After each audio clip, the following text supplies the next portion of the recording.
নমস্কার বন্ধুরা, আমি সুমি। আপনারা দেখছেন সুমি রান্নাঘর। আজকে আবার একটা নতুন রেসিপি নিয়ে চলে এলাম। কাতলা মাছের তেল দিয়ে বিভিন্ন সবজি দিয়ে এই রেসিপি। চলুন এই সিম্পল রেসিপিটা শুরু করা যাক। আমি একটা কড়া বসিয়ে নিয়েছি রান্নাটা করার জন্য। কড়াইটা গরম হয়ে গেছে, আমি সামান্য একটু তেল দিয়ে দেব। তেলটা কিন্তু অল্প করে দেব। তেলটা গরম হয়ে গেছে, দিয়ে দেবো 1 চামচ কালো জিরে ফোড়ন, দিয়ে দেবো একটা পেঁয়াজ কুচি,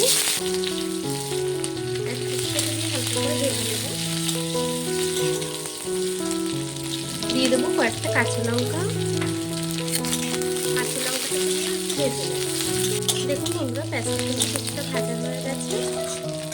এখন আমি মাছের তেলটা দিয়ে দেবো।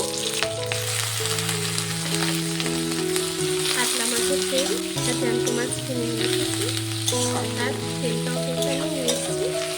কাতলা মাছের তেলটা দিয়ে ভেজে নেব। দিয়ে দেবো সামান্য একটু হলুদ গুঁড়ো, দিয়ে দেবো 1 চামচ নুন, দিয়ে মাছের তেলটাকে সুন্দর করে ভেজে নেব। তেলটা কিছুটা ভাজা হয়ে গেছে, তেলটা ভাজা হতে হতে সবজিটাকে অ্যাড করবো। দিয়ে দেবো আলু কুচি,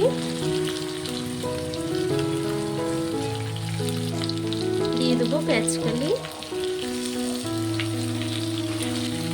দিয়ে দেবো লাউয়ের খোসা। সব কিছুকে দিয়ে একটু ভেজে নেব। দেখুন বন্ধুরা, মাছের তেল দিয়ে কিন্তু সবজিটা কিছুটা ভাজা হয়ে গেছে। এখন আমি আরও কিছুটা হলুদ দিয়ে দেবো,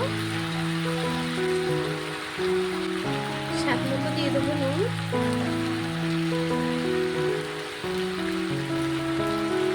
দিয়ে সুন্দর করে ভেজে নেব। দেখুন বন্ধুরা, সবজিটা কিন্তু কিছুটা ভাজা হয়ে গেছে। এখন আমি বেগুনটাকে অ্যাড করবো, দিয়ে দেবো বেগুন,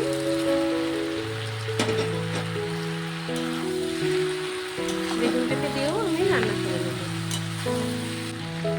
দেখুন বন্ধুরা, আমি কিছুক্ষণ পর এভাবে একটু নেড়ে ছেড়ে দেবো, দিয়ে পুরো সবজিটাকে সুন্দর করে ভেজে নেব। আমার মাছের তেল দিয়ে কিন্তু সবজিটা ভাজা হয়ে গেছে, এখন তুলে নেব।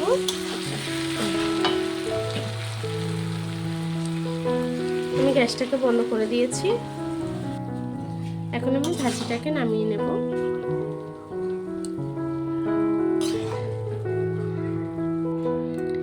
দেখুন বন্ধুরা, আমার কাতলা মাছের তেল দিয়ে কিন্তু ভাজিটা হয়ে গেছে। আমার এই রেসিপিটা কেমন লেগেছে কমেন্ট বক্সে জানাবেন।